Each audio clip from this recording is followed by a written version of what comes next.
Hello everyone! Welcome to my channel, or welcome back to my channel, whatever the case may be, you are welcome. My name is Amber and I am a practicing witch, and that's probably why you're here. So this is a video in a series I've been doing for the Wiccan / witchy holidays and their celebrations and things that correspond with that. So my purpose here on YouTube is to hopefully help some young witches who may not be able to find a lot of information, or maybe having some trouble finding information on how to practice like a witch. I sometimes touch on some taboo topics as well, such as the board etiquette. If you haven't seen that video, please go see it. Please go watch it as soon as you can. Leave a like on it. Also, leave a like please on this video if you would. If you're not subscribed, please subscribe and hit the notification bell. Also, feel free to leave a comment below. If you want to see specific witchy material, please let me know and I'll see what I can do. Also, leave me a comment if you would like to see me touch on some tarot or on some pendulum use. Okay? So, here we go. We're talking today about Lamas. I am not going to pronounce the other name it goes by, but it will be up here. Right there. That's how it's spelled, and I am not going to try to pronounce it because I know I would slaughter the name, and I will not do it that disservice. But I always call it Lammas, and that's what I refer to it as. And I'm not even really sure if I'm pronouncing that correctly, so I apologize if I am not, but that is how I pronounce it, is Lammas. Okay? So now, let's just start basic. What is Lammas and when is it? So, Lammas is the celebration, is one of the 3 celebrations specifically for the fall harvest, basically. So, during the fall, farmers harvest their crops, obviously. That's when they harvest, and that's when we get bread and other grains, grain-based such as cereal and rice and all of that from, right? This festival is the celebration of that first harvest. So the very first loaves of bread, the very first bowls of cereal, I guess, but like it's the first of all the products, right, that you receive. And it's said to be the best because it is the first. When is it? It's usually around August 1st. So this is again a festival. This is one that, unlike the previous, which I did a video on Litha, which was previous to this video, on that one I said that you could only celebrate on the one day. This is one of those celebrations that you can celebrate up to a week either before, so like the week leading up to Lammas, or you can celebrate the week from Lammas, so that day and then beyond. It's very unspecific because really the idea of celebrating it is, the way you celebrate it is very simply a feast. That is, so unlike other festivals where I said you can include obviously food and drink, this is actually a festival that revolves around food and drink, because that's the whole idea of it, is the harvest, right? So what you would want to do for the festival is you would want to celebrate with a great big feast of food. Think on the lines of Thanksgiving. That's really where you want to go with it, but try to include more grain-based things in it. So whereas Thanksgiving you have all this plethora of food, think more reined in. So you want like breads, and you want, so you would want breads, rices, pastas.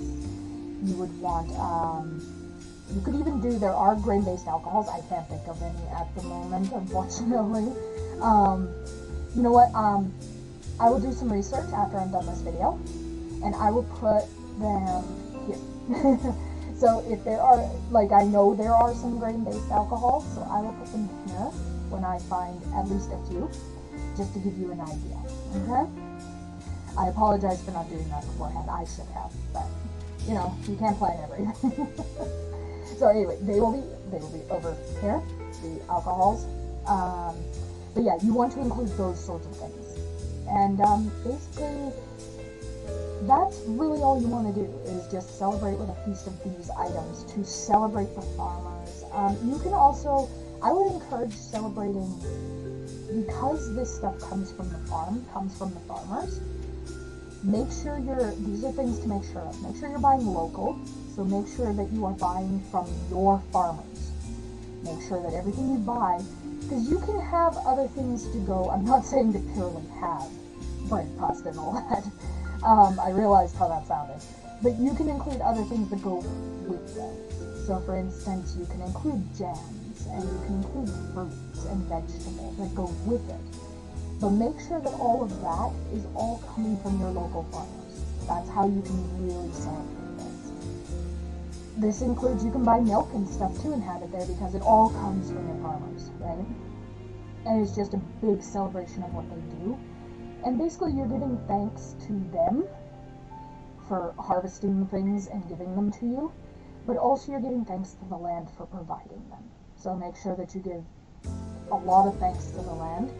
I would suggest putting out an altar outside as much as having a pocket altar inside, which, by the way, I do have a pocket altar for this one, so I'll show you that in a minute. But basically, yeah, make sure that you have an altar outside. Now, how do you do that? I will cover that. This video might be longer than some of my other ones because there's a lot more steps, but I promise it's worth it. So an altar outside, how do you do that? Well, you can do an outdoor altar in a few different ways. You can actually physically set up an altar using outside friendly things, such as you can take cement blocks, or you can take wooden blocks, or things like that and set them up. You can take wooden crates and set them up in an altar-esque, right? You can take stones, you can take boulders, like literally it's endless. And you can stack them up into an altar, and then you can put offerings on that altar that are friendly to animals and things, because that is who you are appeasing to. You're appeasing to the earth. So if you put out bowls of moon water, or if you put out bowls of fresh spring water, maybe the first spring rain water. You can also put out food. Food is always good, as long as, again, it's animal friendly, but that's a lot of natural things. Obviously, you can put out fruit, veg, grains of all sorts. Another way you can do, now you can also, sorry, I got ahead of myself. So you can also put candles and put incense on this, because candles won't really hurt much as long as you make sure that they do not catch on fire. You must be very careful of what you put them in and put them out there. Or, like I say in many of my other videos, if you're worried about that, get a battery-operated one, okay? Incense is fine. Again, just kind of make sure it doesn't catch on fire, but it's less likely to catch on fire than a candle, right? But yeah. Now, another form of an altar that you can dedicate outside is a tree. If you have a tree in your yard or a tree in your backyard, you can dedicate that tree to, not really to, I guess it depends. So if you are worshiping a deity, you could dedicate it to them if it is appropriate. This is a little difficult because you would have to look into your deity that you are worshiping to see if they're okay with that. And you may want to ask them some questions about that. So that's a little tricky. The easiest thing to do would be to dedicate the tree as simply a, try to think of how to put it, maybe like a power spot, or just as a tree. I know that sounds weird, but because you're trying to worship the earth, treat it just as a part of the earth. Tend it, care for it,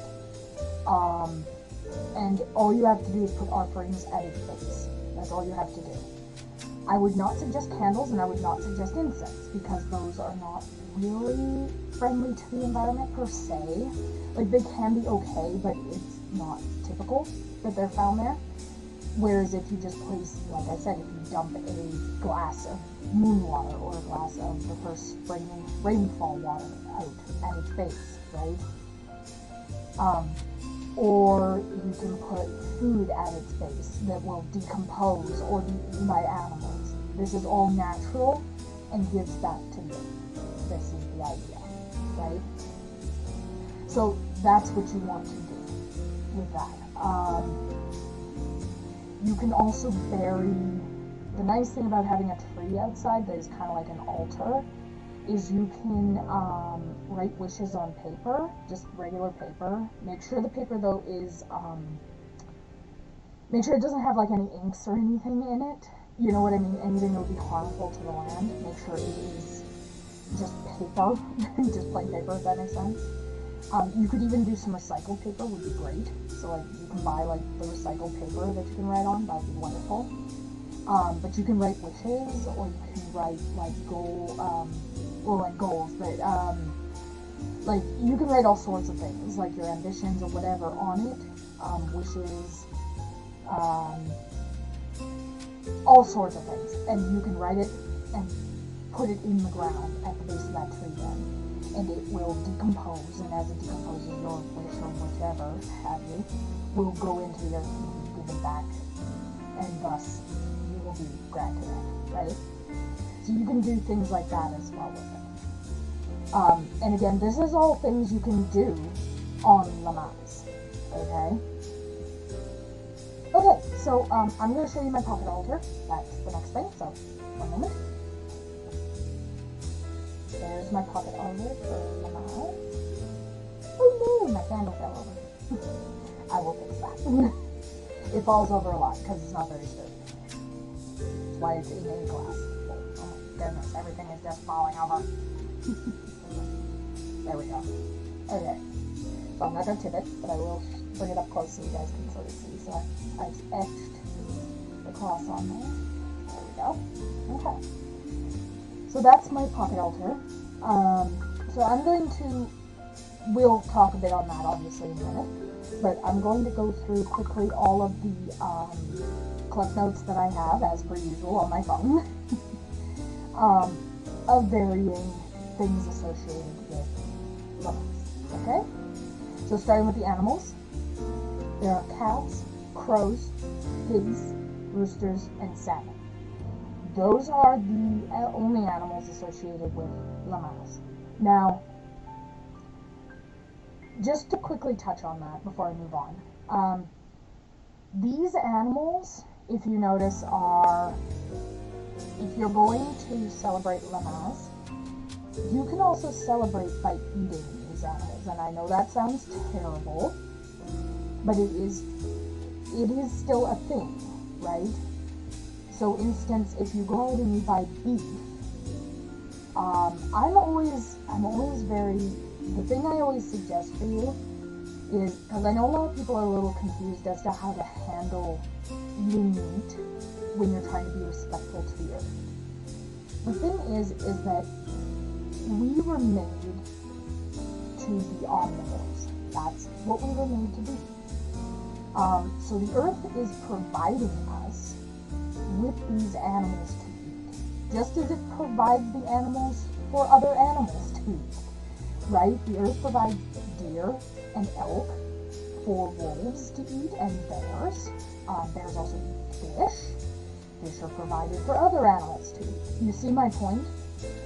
The earth provides these animals for people and for other animals to eat. It's their purpose. It's why they're there. Okay? So it's not harmful for you to eat meat and be a witch. I know I've kind of seen that a bit. No, it's not harmful for you. It's okay if you eat meat and you are a witch. It's fine. Or even a Wiccan. It's fine. It's truly fine.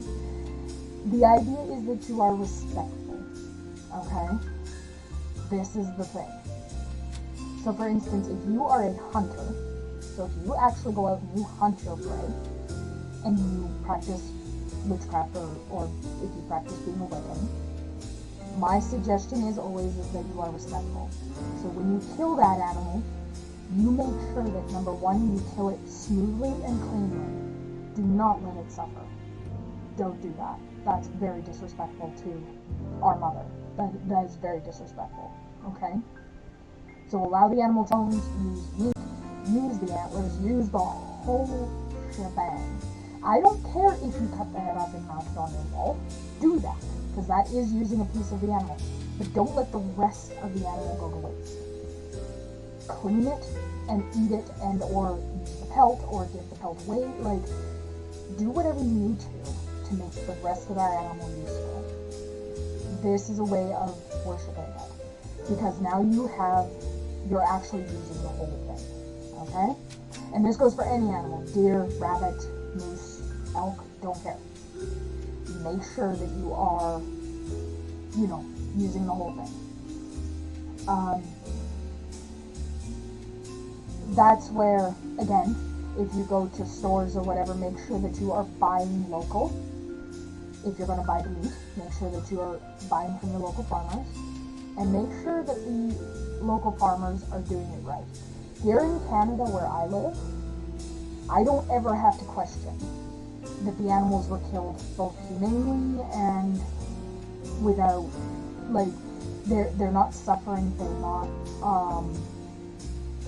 not pumped full of antibiotics and things like that. I don't ever have to worry about that here in Canada, because we have very strict guidelines for that. Basically, you cannot pump your cow, your animals in general, full of hormones, full of antibiotics. You cannot do that here. It's against the law. So, I don't ever have to worry about that. Over 90% of our animals are grass-fed and free-roaming, so they are not cramped in barns or little cages or anything. They are out roaming giant pastures, free to do what they please until the day that they are slaughtered. So that's the nice thing about Canada, is that we do have those rules, right? So make sure that whatever you are buying, wherever you are, that this is also in play, okay? That you are getting a piece of meat that is kindly, if you will, killed, organically killed, if you will, that is organically fed, and that it is just overall treated really well, okay? But yeah, other than that, it's okay to have the animals to be eaten. You just have to make sure that you are getting it in the best possible way, so that it is being respected, and thus you continue that respect by eating the meat that the farmers have provided, and not letting it go to waste, right? Yeah, so there we go. So those are the animals, and I wanted to touch on that. So you can also buy salmon, you can buy pork, you can buy beef, and have it on Lammas, and that is continuing that tradition, right? Alright, moving on. So let's move on to, we're going to cover the herbs and the flowers, and we're going to cover the incense and the oils, and the trees. We'll cover trees.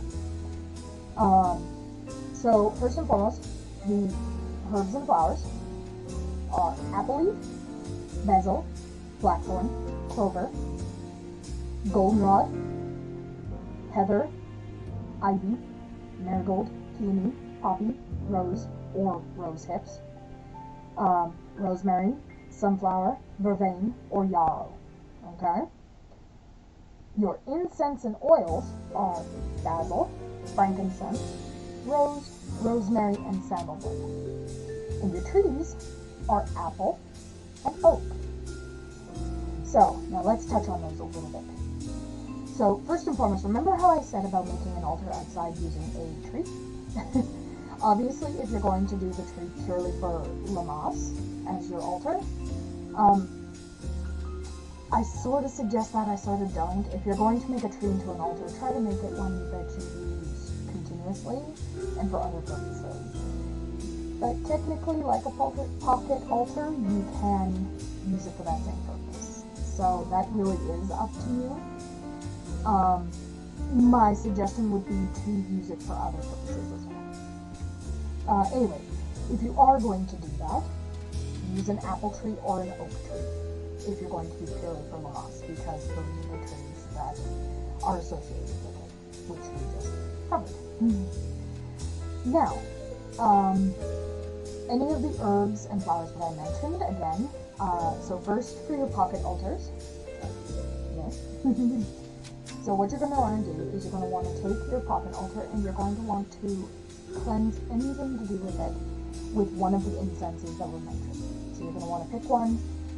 In addition to this, you can use like dragon's blood or you can use sage. Obviously, I do not condone using white sage, but you can use regular sage if you wish.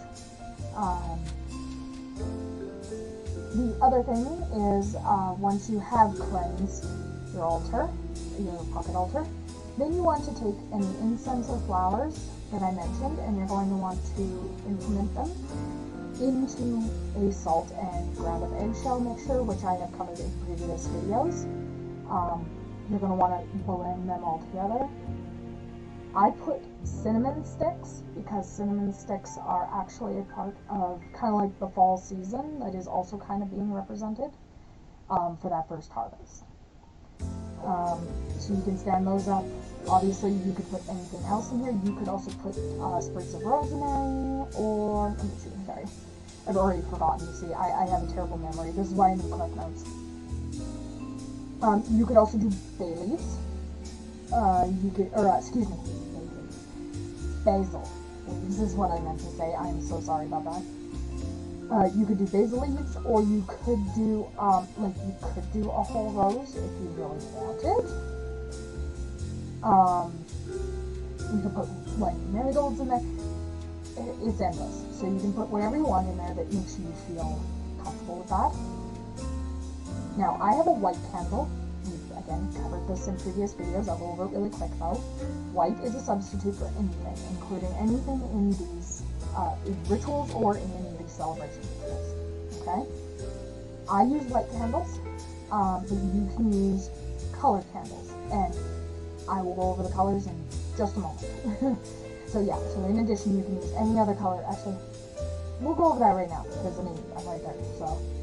So the other colors associated are bronze, green, gold, light brown, light brown. my thing like tapped it down, so I didn't read that as one whole thing. So it's light brown, orange, or yellow. So you can take any of those colors and implement them in ways. So you can do that as candles, or you can do that as cloths, whatever you want to do. Again, for anyone who may be a little bit of a closet witch, these are colors that you can use in makeup, clothing, accessories, handbags even. Like, if you just want to have the color on, it's all good.